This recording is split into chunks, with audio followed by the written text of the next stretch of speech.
ఎక్కడన్నా ఉంటుంది అని చూడండి వీళ్ళకి. ఉండదు. ఇప్పుడు ఇదివరకు కేసినేని నాని స్థలం లీలామహల్ సెంటర్ అంటే ఇరగదీసే సెంటర్ బస్ స్టాండ్, పాత బస్ స్టాండ్ ఎదురుకుండా. అక్కడ కేసినేని నాని ఆఫీస్ ఉండేది, పెద్ద పెద్ద హోర్డింగ్లు, పోస్టర్లు ఇవన్నీ ఉండేది. ఆ తెలుగుదేశం కార్యాలయం అంటే ఇక అదే వాస్తవంగా తెలుగుదేశం కార్యాలయం మొగలరాజపురంలో ఉండేది, సిద్ధార్థ కాలేజీ రోడ్లో. కానీ అందరు ఇక్కడికే వస్తుండేవాళ్ళు. తర్వాత ఆయన దిగిపోయాడు. ఆయన ఏమన్నా తెలుగుదేశానికి రాసి ఇచ్చేసాడు ఆ బిల్డింగ్, ఆయన దగ్గరే ఉందిగా. ఇప్పుడు వైసీపీ పెట్టుకున్నాడు మొన్నటిదాకా, ఇప్పుడు ఏమీ లేదు, ఆయన వ్యాపారం చేసుకుంటున్నాడు అంతే. ఇలా ఎన్ని అంతే. వీళ్ళు ఏంటంటే కార్యాలయం ఏదో ఒకటి వాళ్ళ కార్యాలయం పెట్టుకోవాలి కదా, అదే వైఎస్ఆర్సీపీ కార్యాలయం. ఇప్పుడు అతను రేపు పొద్దున మారి తెలుగుదేశంకి వెళ్ళాడు అనుకోండి, జెండా మారుతాడు, అంత మించి ఏముంటుంది. అదేమి పార్టీకి ఏం ఉపయోగం లేదు వాటితో.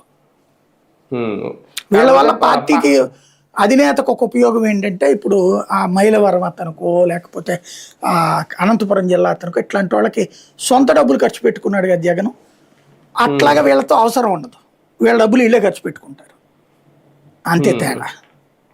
సార్ కానీ ఒకటి, ఇలాంటి కేసుల్లో, ఇలాంటి చిట్ ఫండ్ మోసాలు, ఆర్థిక మోసాల కేసుల్లో బాధితులకి అన్యాయం జరిగే విషయంలో చాలా ఆలస్యం అవుతుంది. వీళ్ళ ఆస్తులు అటాచ్ చేస్తుంది, ఈడీ రంగంలో దిగుతుంది, కేసులు పెడుతున్నారు, ఇలాంటి వాళ్ళు అరెస్ట్ చేస్తున్నారు, జైలుకి వెళ్తున్నారు, మళ్ళీ బెయిల్ మీద బయటకు వస్తున్నారు.